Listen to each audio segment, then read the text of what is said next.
Bonjour, Cyril encore. On est le 30 août 2023.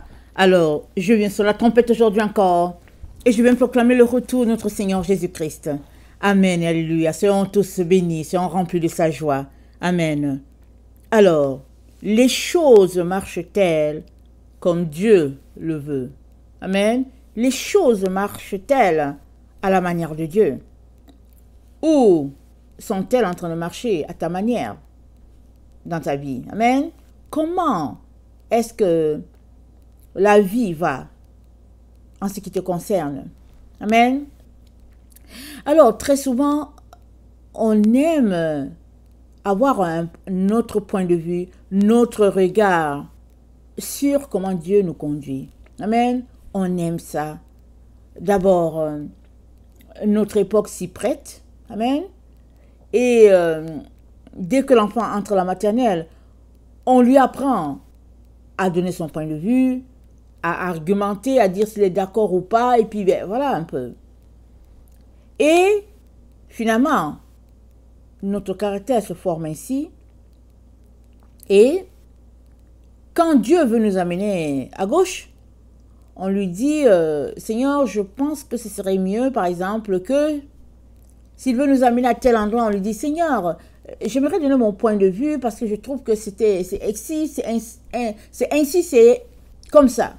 C'est ça un peu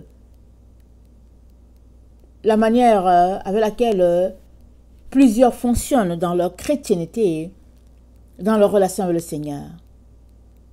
Mais le Seigneur aimerait nous amener un peu plus loin.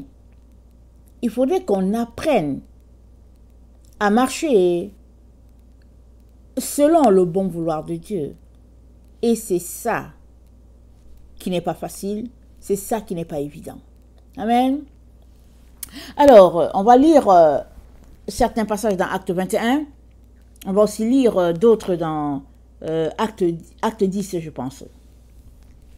Alors, dans Acte 21, c'est l'histoire de Paul. Amen. Paul qui a dit au revoir aux frères, je ne sais plus d'où. Je ne sais pas si c'est des Corinthiens, je ne sais plus exactement, mais Acte retrace cela. Amen. Il a dit au revoir et il partait en direction de Jérusalem. Et il arrive à la maison, je pense, de Philippe, dans Acte 21.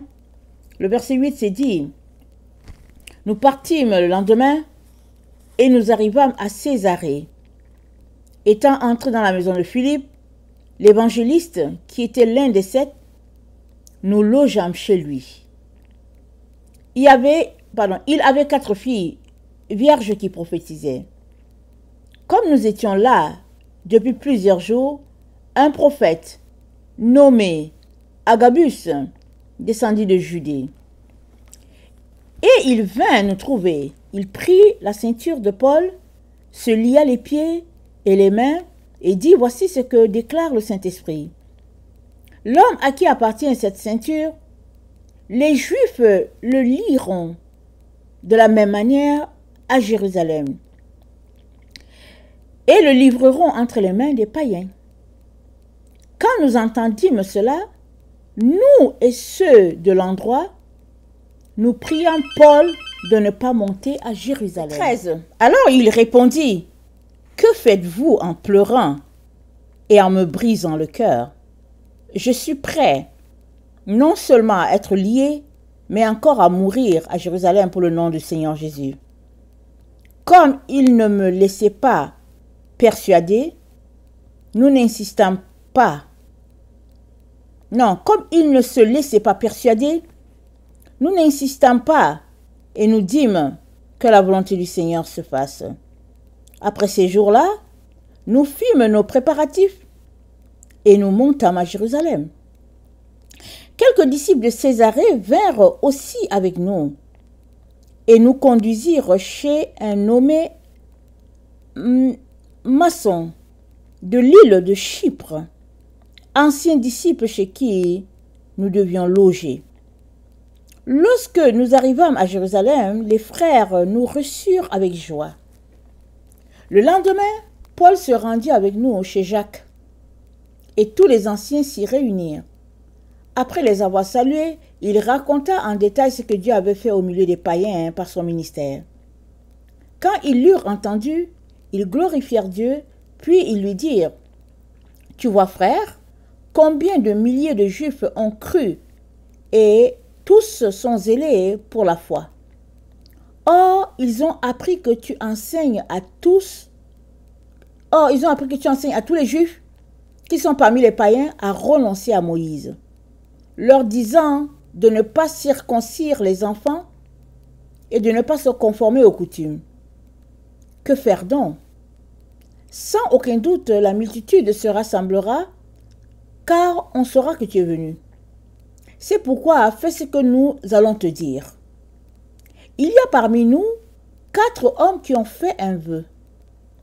Prends-les avec toi, purifie-toi avec eux et pourvois à leurs dépenses afin qu'ils se rasent la tête.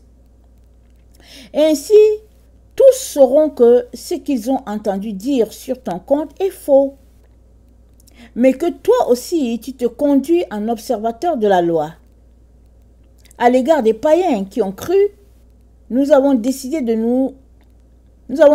et nous leur avons écrit qu'ils eussent à s'abstenir des viandes sacrifiées aux idoles, du sang, des animaux étouffés et de l'impudicité.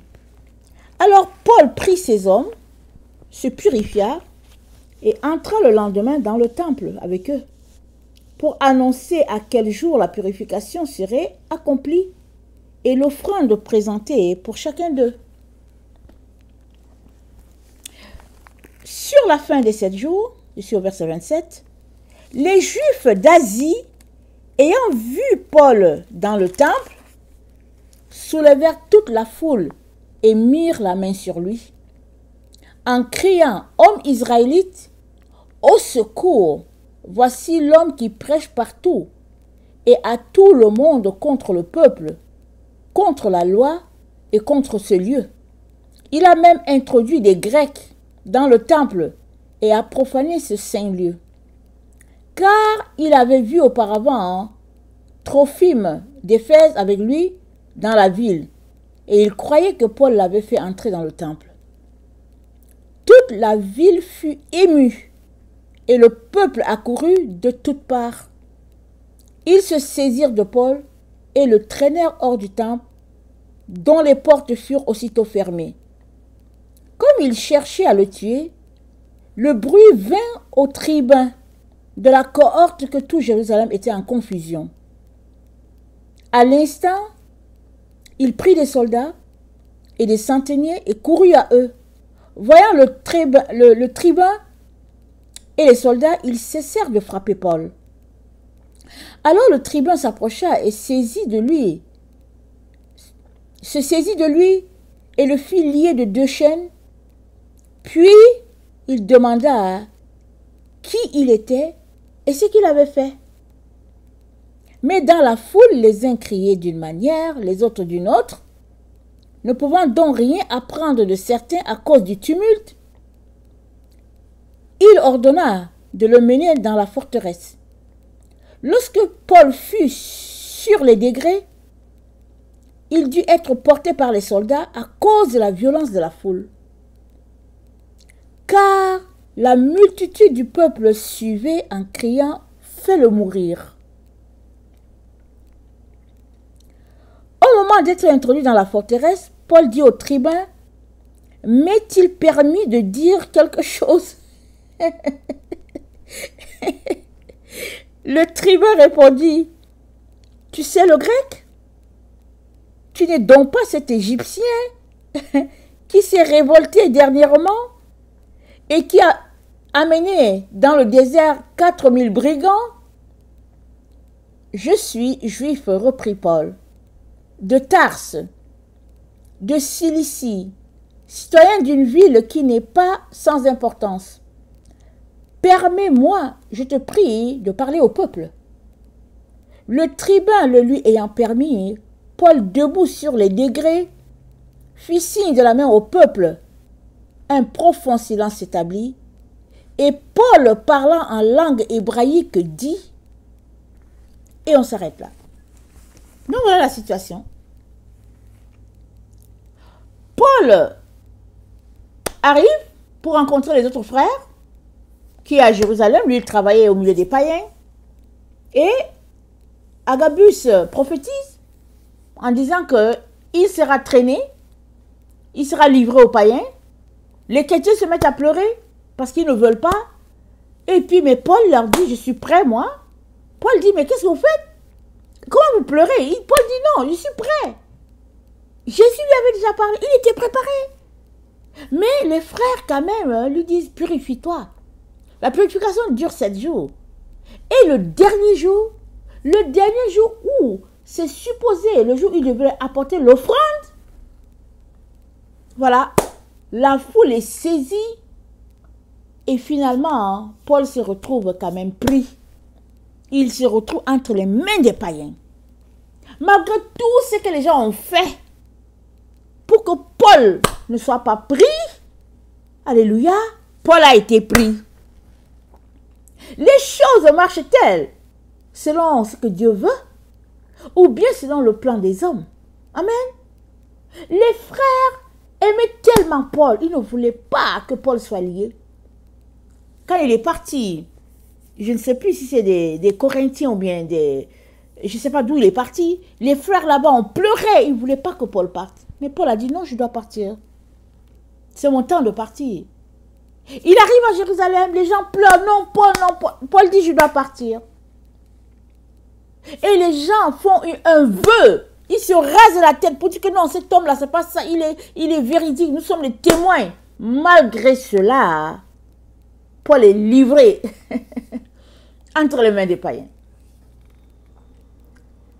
Alors, que penser?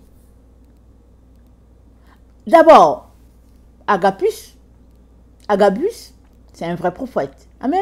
Il a pris la ceinture, il a dit que celui-là, il sera livré. Il n'a pas ajouté fait quoi. Il a juste dit, il sera livré entre les mains des païens. Donc les frères ont tout fait pour éviter cela. Mais c'était le plan de Dieu pour Paul de passer par là. Et Paul était déjà préparé parce qu'il leur a dit, mais que faites-vous là? Pourquoi vous pleurez-vous? Il a dit quoi? Il dit, que faites-vous en pleurant et en me brisant le cœur? Il dit, je suis prêt à mourir pour Jésus. Alléluia, je suis prêt à mourir pour Jésus. Waouh, il était tout feu, tout flamme pour son Seigneur. Et si on lit l'histoire, si on relit, il a été frappé. Je vous dis, je ne sais pas comment les autres disciples ont été frappés, mais Paul a tellement été bastonné dans sa vie que tu t'arrêtes, tu te dis, mais comment il fait? Mais la Bible nous dit, et quand il a fini d'être bastonné, les gens sont venus l'entourer et il se remet à prêcher. Ça, c'est pas dans cette scène, c'est pas ici, mais c'est dans un autre passage. Et on le frappe et après, il se reprend, il se remet à prêcher. Waouh! Il ne dit pas à Jésus, Jésus, tu sais quoi? Ma route avec toi s'arrête ici. Non. Il se secoue, il enlève la poussière, la saleté et il se remet à prêcher. Et la parole de Dieu pour lui a été vérifiée. Que Dieu le voulait entre les mains des païens. Parce que là, il est entre les mains des soldats. Et si nous continuons à lire le livre d'Actes, nous savons qu'il a comparu devant des rois. Il a comparu. Finalement, il y a même un roi qui a dit que si ça ne dépendait que de moi, on pouvait le libérer. Mais comme il a appelé de tel, bon, on va le laisser aller là-bas. Finalement, Paul a fait la prison. C'était peut-être le plus long prisonnier, je ne sais pas. Il est resté longtemps en prison. Et à la fin, on lui a coupé la tête. Il a été un sacrifice. Il dit, pour moi, je sers déjà de libation. Voilà. Ils lui ont coupé la tête. Pourtant, ils ont tous dit que Paul n'a rien fait. Paul n'a rien fait. Son seul péché, c'était le fait qu'il prêchait Jésus. Alors,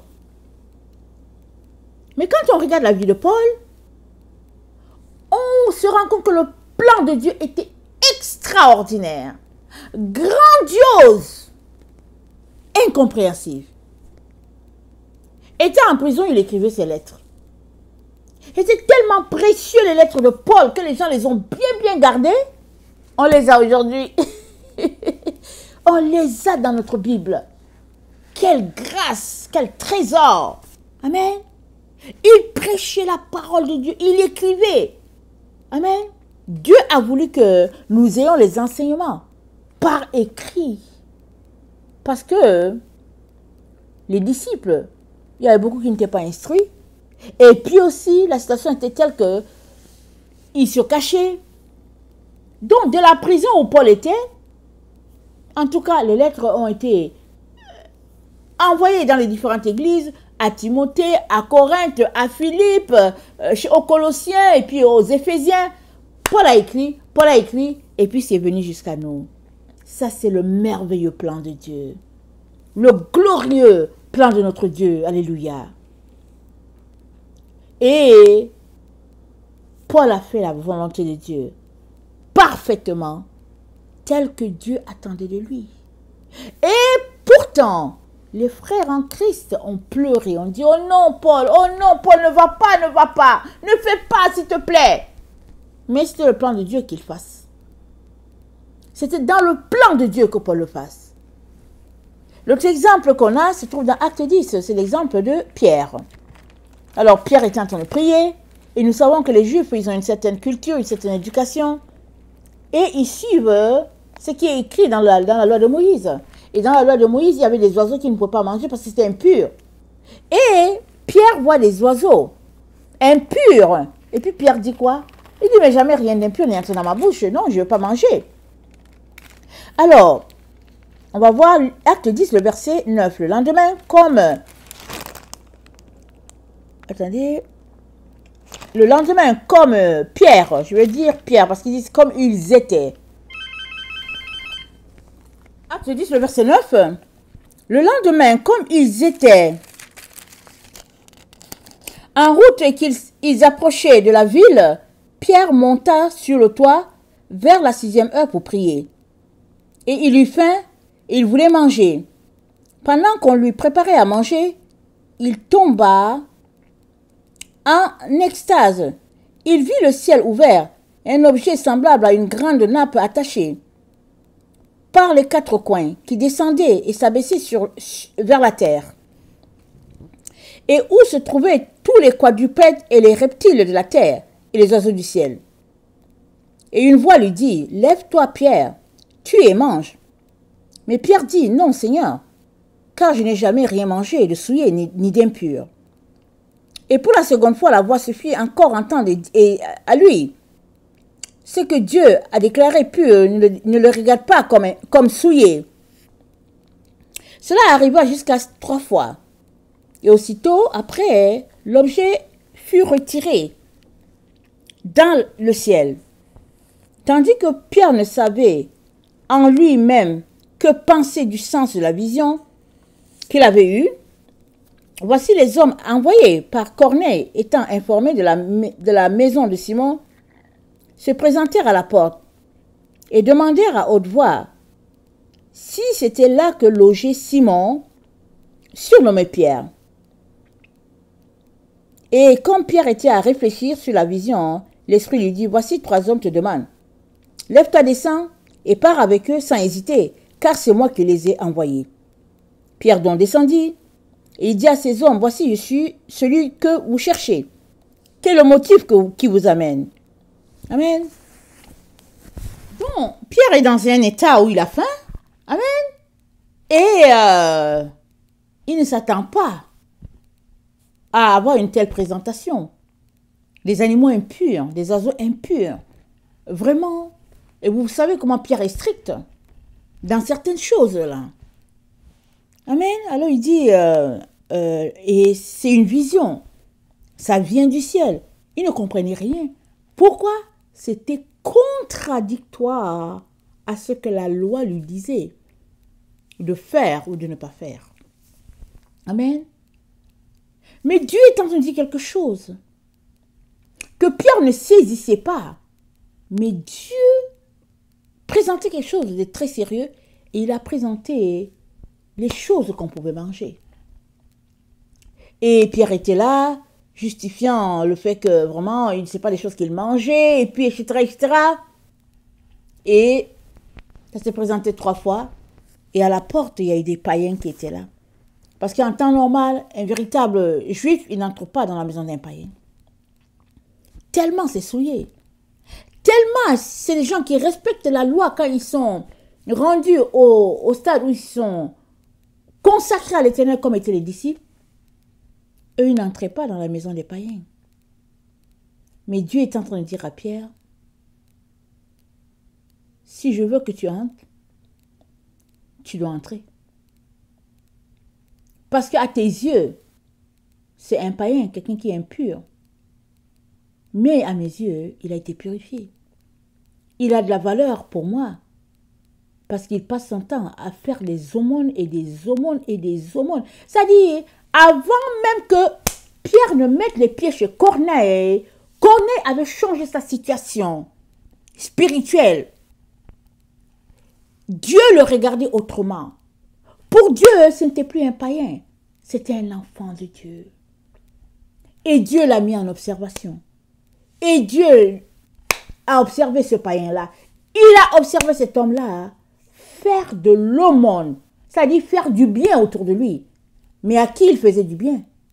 C'était aux Israélites qu'il faisait du bien, parce qu'ils vivaient dans leur pays. Lui, il était un étranger, Corneille était un étranger. Je ne sais pas ce qu'il était grec, qu'est-ce qu'il était, je ne sais pas. Mais il vivait à Jérusalem. Donc il faisait des aumônes à qui? Il faisait des aumônes aux Israélites. Cela a plu à Dieu. Dieu a changé sa condition. Amen. À l'interne, dans le secret, dans le lieu secret, Dieu avait déjà changé la situation de Corneille. Mais maintenant, il faudrait que cela vienne au niveau public. Parce que Dieu ne fait rien en cachette. Au niveau public, il fallait que le peuple sache qui est Corneille. Il ne faut pas que les gens continuent de le pointer pour dire que ouais, mais lui là, ce soldat, c'est un païen. Non. Alors, Dieu a envoyé chercher Simon. Et alors que Simon était là, juste en train de parler, le Saint-Esprit est descendu sur eux. Ça, c'est le plan de Dieu. Merveilleux plan de Dieu. Mais, quand Pierre se retrouve avec ses frères, ils ont dit, mais attends, comment est-ce que tu leur as donné le baptême? Comment tu leur as donné le baptême? Parce que ce n'est pas une affaire, au fait, de païens, là. Comment tu peux les plonger dans l'eau? Simon Pierre leur a dit, puis-je refuser le baptême à des personnes qui ont reçu le Saint-Esprit? Parce que généralement, ce qui s'est passé, c'est que tu donnes ta vie, tu as le baptême d'eau, et maintenant le Saint-Esprit descend sur toi, et tu reçois le baptême du Saint-Esprit. Mais Dieu a fait les choses autrement. Corneille priait, on ne sait pas depuis quand il avait donné sa vie à Jésus. Et puis quand Pierre est venu, Pierre parlait, le Saint-Esprit est descendu sur Corneille et sa famille. Et finalement, Simon Pierre n'avait pas d'autre chose que de leur donner le baptême d'eau. Pourquoi? Dieu fonctionne différemment selon les personnes, selon l'appel qu'il a pour chacun. Mais c'est le même Dieu. Est-il dans ce que tu es en train de faire? A-t-il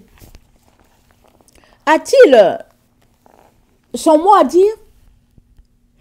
Et les choses dans ta vie sont-elles en train de marcher selon ce que Dieu a dit? Alors bravo. Amen. C'est pas parce que les hommes ne sont pas d'accord avec toi que cela n'est pas de Dieu. C'est pas parce que les hommes t'opposent que ça n'est pas de Dieu. Dieu est-il dans ce qui t'arrive? Dieu est-il en train de cautionner ton ministère, ton appel? Alors, loue le Seigneur. Mais si Dieu n'est pas là, c'est là qu'il y a le problème. Si Dieu n'est pas là, combien sont-ils ces personnes-là qui prêchent un Jésus qui n'est pas le vrai Jésus, qui vont à l'encontre de ce que Dieu veut, et puis ils font pression parce que c'est ça qu'ils veulent. Mais Dieu n'est pas dedans. Mais eux, c'est pas leur problème. Ils font seulement pression. Mais Dieu est celui-là qui conduit nos vies. Et il les oriente pour que sa volonté se fasse dans nos vies. C'est comme ça qu'il les oriente. Il nous conduit toujours à destination pour la gloire de son nom. Et nous sommes appelés à suivre. Amen. À suivre, à aller dans le sens de ce que l'Esprit de Dieu veut. C'est ça que nous sommes appelés à faire. Et non à nous opposer. C'est important d'être ancré dans ce que on reçoit du Seigneur. C'est important d'avoir la foi. Supposez que Paul n'avait pas la foi, il allait se mettre à pleurer avec les autres. Mais il avait la foi. Et on voit dans la situation de Paul que Dieu a pris la semaine où Paul a pris pour se purifier. Dieu a pris la semaine là pour achever sa sanctification avant qu'il entre dans une prison. Avant qu'il se retrouve par-ci par-là à être jugé. Lui, avec les 4 hommes qui étaient avec lui, se sanctifier, se purifier, prier, supplier que Dieu fasse que les gens n'arrêtent pas Paul. Mais c'est le contraire qui est arrivé. Les gens ont arrêté Paul. Pourquoi? C'était ça dans le plan de Dieu. Parce que Dieu voulait que les messages de Paul parviennent jusqu'à la génération de la fin. Et Paul n'est plus. Ça fait plus du 21e siècle qu'il a quitté, qu'il est venu sur la terre. Paul continue de prêcher puissamment. Il continue de convertir des âmes pour la gloire de notre Dieu. C'est ça. Travailler pour le Seigneur, c'est ça, travailler dans le champ du Seigneur. Même si tu n'es plus là, ça continue de produire. La plante continue de donner des fruits. Voilà pourquoi la génération de la fin que nous sommes, nous ne pouvons pas avoir des fruits différents de ceux-là qui sont passés au 1er siècle avant nous. Parce que les fruits de l'église du 1er siècle sont évidents jusqu'aujourd'hui. Mais nos fruits à nous, sont-ils aussi évidents? Si ces frères-là revenaient, diraient-ils que nous sommes en train de prêcher la même chose qu'ils ont prêché? Ou bien seraient-ils comme Daniel dans ses différentes visions, qui était dans la confusion, qui était troublé, tantôt il était saisi de peur, tantôt son visage se tournait vers la terre, il était confus, parce que Daniel voyait la génération de la fin, tantôt il y avait qui étaient des humains, tantôt c'était des animaux, il était troublé. Il ne savait pas quoi penser de tout ce qu'il voyait. Et nous sommes dans un temps où l'opposition se fait intense. La Bible le dit, les ténèbres couvrent la terre, les ténèbres sont intenses sur la terre, la gloire de Dieu s'élève à un seul endroit en Israël, les ténèbres, chaque jour les ténèbres sont intenses et puis les choses vont s'intensifier, Amen. Mais est-ce que c'est Dieu qui dirige ta vie? Est-ce que c'est lui qui tient les rênes de ta vie? Parce qu'il est très important que tu puisses le laisser conduire. Amen. Très important. Il y a un temps, le Seigneur me donnait des rêves, n'est-ce pas? Très souvent, j'étais en train de conduire sur l'autoroute. Toujours en train de conduire. Mais il y avait 2 personnes assises, l'une à ma droite, l'autre à ma gauche. Elles me serraient tellement, ça c'est dans le rêve. Elles me serraient tellement que je n'arrivais pas à diriger le volant comme je voulais. Je veux diriger le volant d'un bout, mais je n'arrivais pas. J'arrivais juste en train de tenir comme les 2 personnes là qui étaient à côté de moi voulaient que je tienne le volant. Et souvent, je sortais, j'étais sur l'autoroute, et puis le volant s'est dirigé de telle sorte que je faisais une sortie de l'autoroute, mais je ne savais pas pourquoi j'étais sortie de l'autoroute. Amen. Je ne savais pas pourquoi j'étais sortie. Mais les deux personnes qui étaient assises à côté de moi, hein, elles savaient pourquoi je sortais l'autoroute. Je me suis rendu compte après rester 2 ans. C'est un rêve. Hein. Et puis, chaque fois que je m'arrêtais, je me disais, mais qu'est-ce qui se passe? Et le Seigneur, de me montrer que lui, il veut conduire. Il veut conduire ma vie. Je lui ai donné toute ma vie. Alors, est-ce que je peux le laisser conduire? Parce que souvent, on a tout donné à Dieu, mais on veut tenir le volant, on veut l'orienter comme on veut, le conduire à une vitesse comme on veut, ralentir, aller à droite, aller à gauche. Dieu dit non, non, non, non, non. Tu m'as donné ta vie, alors laisse-moi te diriger. Laisse-moi t'orienter. Laisse-moi te dire si tu dois sortir de l'autoroute et à quelle sortie tu dois le faire. Mais si tu ne veux pas et que c'est très compliqué, alors Dieu va tenir le volant. Il va tenir ça bien, solidement, de telle sorte que tu fasses seulement ce qu'il veut que tu fasses. Parce qu'il s'agit de la gloire de Dieu. Il ne s'agit pas de toi ou de moi. Amen. Alors, les choses marchent-elles selon ce que Dieu veut? Ou bien est-ce qu'elles marchent selon toi? Parce que si elles marchent selon toi, il y a un problème. Il est temps que tu laisses Dieu diriger ta vie à sa guise. Il est temps. Mais si les choses marchent selon ce que Dieu veut, au moment où il le veut, amen, alors on peut dire gloire à Dieu. Parce que la Bible dit, je vais terminer avec ça, dans Romains 8,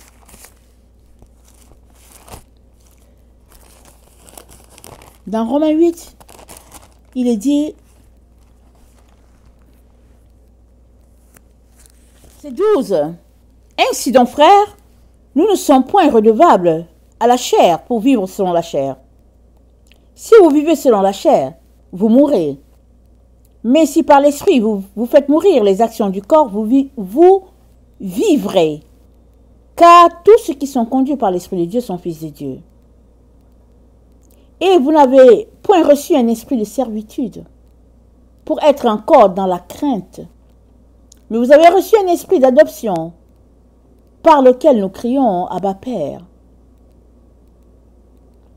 Amen. Nous avons reçu un esprit d'adoption par lequel nous crions Abba Père. Et l'Esprit lui-même rend témoignage à notre esprit que nous sommes enfants de Dieu. Or, si nous sommes enfants, nous sommes aussi héritiers. Héritiers de Dieu et co-héritiers de Christ, si toutefois nous souffrons avec lui, afin d'être glorifiés avec lui. Amen. Voilà qui nous sommes. Alors, si nous sommes conduits par l'Esprit de Dieu, laissons donc l'Esprit de Dieu nous orienter, nous diriger. Soyons patients. S'il n'a pas encore parlé, attendons. Amen. Attendons jusqu'à ce qu'il nous dise quoi faire. Et s'il a parlé, mettons-nous promptement à obéir, n'est-ce pas? Pour ne pas causer un délai dans ce que Dieu a dit. En agissant ainsi, nous rendrons notre esprit maniable, amen, par le Saint-Esprit. Et nous allons faire la gloire de Dieu. Parce que il y en a qui obéissent promptement. Il y en a qui traînent les pattes. Il y en a qui n'obéissent pas du tout. Mais la Bible dit, ceux qui sont conduits par l'Esprit de Dieu sont fils de Dieu. C'est-à-dire que on reconnaît que tu es enfant de Dieu par le fait que tu obéis à l'Esprit de Dieu. Et Dieu reconnaît que tu es son enfant parce que tu fais ce qu'il te dit. C'est comme ça qu'il reconnaît que tu es son enfant. Alors qu'il te voit aller, tu obéis. Alors là, il dit, bon, celui-là, il me ressemble. Et il vient, il ajoute encore plus pour te donner plus de ressources pour que tu puisses faire son œuvre. Mais s'il te parle aujourd'hui, tu ne fais pas. Il te parle demain, il ne fait pas. Tu ne fais pas. Il te parle, tu ne fais pas. Pourquoi veux-tu qu'il continue de te parler? Pourquoi? Si le Saint-Esprit est en toi, il t'a donné des dons, tu ne les multiplies pas, tu ne les développes pas. Ça veut dire quoi? Ça veut dire que tu bloques l'œuvre de Dieu. Pourquoi veux-tu que Dieu t'en donne plus? Puisque ce qu'il t'a donné là, tu n'as pas encore fait fructifier. Il est donc très important, mes chers frères, chères sœurs, que nous puissions changer notre perspective, n'est-ce pas? De se laisser conduire, Amen. Parce que tu ne peux pas en même temps dire que Jésus-Christ, c'est ton maître et te conduire toi-même. Il faudrait à un moment donné qu'il y ait un changement à ce niveau-là. Amen. Alors moi-même qui vous parle, c'est un témoignage pour moi. Je suis en train d'apprendre. À toutes les étapes, je suis en train d'apprendre. Pour savoir, Seigneur, est-ce que c'est toi qui me parles? Est-ce que c'est moi-même? Est-ce que tu es en train de me dire d'avancer? Est-ce que c'est une école? Amen. C'est une école. Il y a des choses qui sont faciles d'apprentissage et il y a d'autres, c'est plus complexe. Et Dieu, avant de nous donner plus, va s'assurer que on est vraiment formé selon le poste qu'il veut nous donner. Et là, il nous le confiera pour qu'on puisse aller de l'avant avec son œuvre. Que le Seigneur bénisse sa parole. Maranatha, Jésus revient. Amen, alléluia. Sont tous bénis. Amen.